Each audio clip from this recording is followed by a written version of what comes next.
Greetings of peace and joy, to God be the glory. Teaching ministry is my passion and commitment which God wants me to be.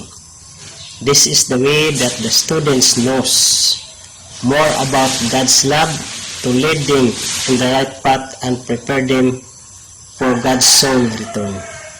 By the way, I am Alan P. Galagnara, an administrator of this school, Wallace Adventist Memorial Academy Incorporated. I have 6 teachers and 2 of them are alumni and coming from indigenous people, but they are willing and volunteer to impart their knowledge to the students who are 80% are indigenous too.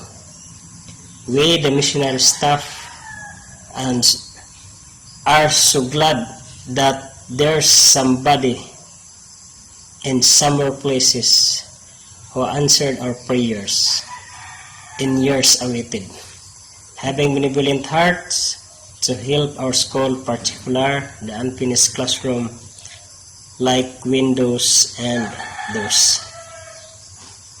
We could not repay in money matters of your goodness that you shared to us, but I'm sure God will reward you and richly bless you of being generous to those who are needy.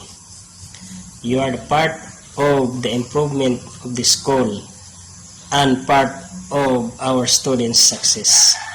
We fervently wishing you that God always showers upon you an abundant and fertile blessings in life today and throughout the years.